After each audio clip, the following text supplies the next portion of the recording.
The Meryton Ball.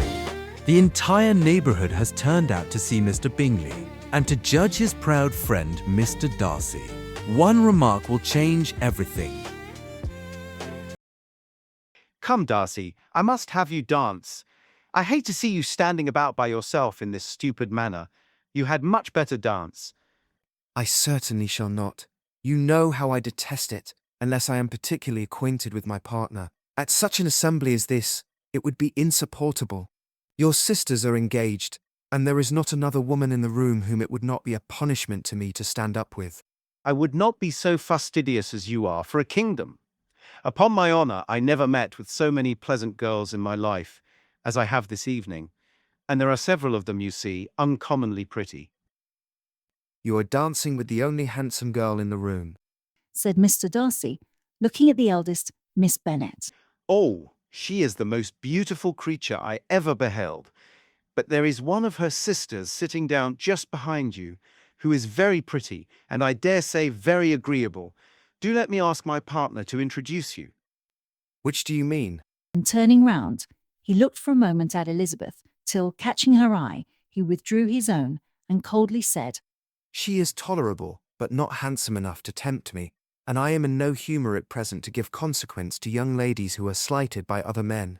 You had better return to your partner and enjoy her smiles, for you are wasting your time with me. Mr. Bingley followed his advice. Mr. Darcy walked off, and Elizabeth remained with no very cordial feelings towards him. She told the story, however, with great spirit among her friends, for she had a lively, playful disposition, which delighted in anything ridiculous. The evening altogether passed off pleasantly to the whole family. When at last Jane and Elizabeth were alone, the former, who had been cautious in her praise of Mr. Bingley before, expressed to her sister how very much she admired him. He is just what a young man ought to be, sensible, good-humoured, lively, and I never saw such happy manners. So much ease, with such perfect good breeding. He is also handsome, which a young man ought likewise to be, if he possibly can. His character is thereby complete. I was very much flattered by his asking me to dance a second time. I did not expect such a compliment.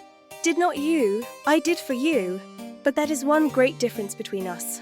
Compliments always take you by surprise, and me never. What could be more natural than his asking you again? He could not help seeing that you were about 5 times as pretty as every other woman in the room. No thanks to his gallantry for that. Well, he certainly is very agreeable, and I give you leave to like him. You have liked many a stupider person. Dear Lizzie. Oh, you are a great deal too apt, you know, to like people in general. You never see a fault in anybody. All the world are good and agreeable in your eyes. I never heard you speak ill of a human being in my life. I would wish not to be hasty in censuring anyone, but I always speak what I think. I know you do, and it is that which makes the wonder. With your good sense, to be so honestly blind to the follies and nonsense of others. Affectation of candour is common enough, one meets with it everywhere. But to be candid without ostentation or design, to take the good of everybody's character and make it still better, and say nothing of the bad, belongs to you alone.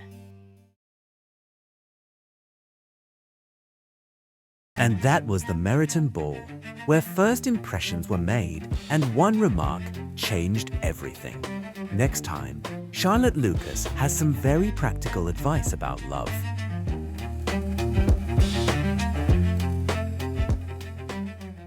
And before we go, here is a word from Elizabeth Bennet. Thanks, Charles. I am so glad you could stop by.